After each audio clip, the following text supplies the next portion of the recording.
অনেকদিন হলেই ভাজাভুজির কোনো রেসিপি দেওয়া হয় না। মনে হলো একটা ভাজাভুজির রেসিপি দেওয়া উচিত। মানে বিকালবেলার নাস্তার সাথে যেটা খেতে সবারই খুব ভালো লাগবে সেরকম একটা রেসিপি। তো আজকে আমি আপনাদের সামনে নিয়ে আসলাম নুডলসের রোল।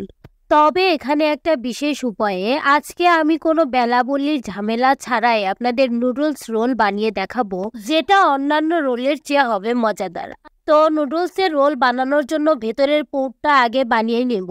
এর জন্য আমি প্রথমে একটা পাতিলে দিয়ে দিলাম পেঁয়াজ। এরপরে পেঁয়াজটা তেলের সাথে ভালো করে একটু ভেজে নিয়ে এরপরে অ্যাড করব মরিচ। আমি এখানে কাঁচামরিচ ইউজ করেছি। কাঁচামরিচ ইউজ করলে আসলে ভেতরের যে পুরটা সেটা খুবই ভালো হয়। এরপরে দিয়ে দিলাম বরবটি। পেঁয়াজ, মরিচ এবং বরবটি ভালো করে আগে ভেজে নেব।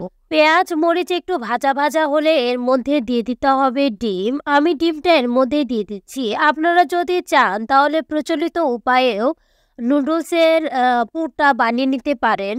মানে নুডলস আমরা যেরকম খাই সেভাবেও বানিয়ে নিতে পারেন, কিন্তু এভাবে বানালে সময় খুবই কম লাগবে।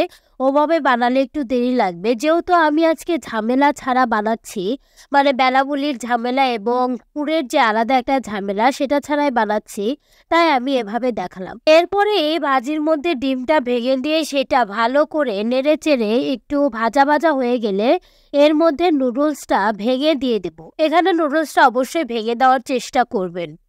এরপরে এর মধ্যে অ্যাড করব পানি। এখানে আপনারা চাইলে নুডলস এবং বরবটি আগের থেকেই সিদ্ধ করে নিয়ে সেটা পেঁয়াজ মরিচ ডিম দিয়ে ভেজে নিতে পারেন। আমি এভাবে করেছি যাতে ঝামেলা কম হয়। এরপরে নুডলসের যে মশলাটা সেটা এর মধ্যে দিয়ে দিলাম। এরপরে দিয়ে দিলাম একটুখানি হলুদের গুঁড়া, একটুখানি লবণ এবং একটুখানি আদা এবং রসুন বাটা। আপনারা চাইলে আদা এবং রসুন বাটাটা স্কিপ করতে পারেন। সবগুলো উপকরণ ভালো করে মিশিয়ে ঢেকে রাখলাম যতক্ষণ না নুডলস এবং বরবটি সিদ্ধ হয়। পানি একটু কমে আসতে শুরু করেছে, আবার একটু ঢেকে দিব। ঢেকে দিয়ে এটা সিদ্ধ হওয়া পর্যন্ত বা পানি একেবারে কমে যাওয়া পর্যন্ত অপেক্ষা করব। পানি অনেকটাই কমে এসেছে, কিন্তু এখনো কিন্তু ভাজা ভাজা হয়নি। আমাদের কিন্তু ভাজা ভাজা করতে হবে। এরকম করে করার আরেকটা উপকারিতা আছে। উপকারিতা হচ্ছে এভাবে করলে নুডলস অনেকটা নরম হয়, আর ওভাবে করলে একটু ভাজা ভাজা হয়, ঝরঝরে হয়, ফলে পুরটা থাকতে চায় না। এভাবে করলে অনেকটা নরম হয়, পুরটা ভেতরে থাকতে চায়। এরপর আমি পুরটা যার মধ্যে নেব, অর্থাৎ রুটিটা করে নেব। যেহেতু আমি বেলাবলির ঝামেলা ছাড়াই রুটিটা করব, তাই এটা ভালো করে লক্ষ্য করবেন। আমি যে মাপে নিয়েছি সেই মাপটা ঠিক রাখার চেষ্টা করবেন। আমি প্রথমে 1 কাপ পরিমাণ ময়দা নিয়েছি এবং এর মধ্যে 2 কাপ পরিমাণ পানি নিয়েছি। এরপর ময়দার সাথে পানিটা ভালো করে মিক্সড করে নিয়েছি। এরপর এর মধ্যে ইউজ করেছি 2টি ডিম। আপনারা চাইলে এখানে একটা ডিমই ব্যবহার করতে পারেন। আমি প্রথমে একটা ডিম দেখিয়েছি, পরে আরেকটা ডিম ব্যবহার করেছি। আপনারা চাইলে এখানে একটা মাত্র ডিমই ব্যবহার করতে পারেন, কোনো সমস্যা নেই। ডিমের সাথে মিশ্রণটা ভালোভাবে মিক্সড করতে হবে যাতে ডিম ছাড়া ছাড়া না থাকে। ভালো করে মিক্সড করে চুলার ওপর একটা এরকম তাওয়া তুলে দিতে হবে। আপনারা এখানে ননস্টিক ব্যবহার করার চেষ্টা করবেন। আমি যেহেতু লাকড়ির চুলায় করছি, তাই ননস্টিক ব্যবহার করতে পারছি না, এই ধরনের তাওয়া ব্যবহার করছি। মেজারমেন্ট কাপের 1/4 কাপ যে কাপটা থাকে সেই কাপ দিয়ে আমি 1 কাপ দিয়েছি। এরপরে তাওয়াটা ঘুরিয়ে দিয়েছি, একটা গোল রুটির মতো করে নিয়েছি। এখানে কিন্তু আপনাকে বেলাবেলির দরকার নেই, এভাবে করলে খুব সুন্দরভাবে উঠে আসবে। আপনাদের এরকম কাপ না থাকলে চামচ দিয়ে একটু বেশি পরিমাণ তাওয়ার ওপর দিতে পারেন, দিয়ে একটু ঘুরিয়ে দিবেন। অবশ্যই ডিম থাকার কারণে এটা লেগে ধরবে না, তাও সাবধানতার সাথে ভাজতে হবে। দেওয়ার একটুখানি পরেই এটা একদম উঠে আসবে। আপনারা ভিডিওতে দেখতেই পেলেন যে কতটা সুন্দরভাবে উঠে আসলো। এরপর আমি অল্প একটু ময়দা এবং পানি দিয়ে একটু আঠার মতো করে নিলাম। এটা আমি যখন রোল বানাবো তখন আমার দরকার হবে।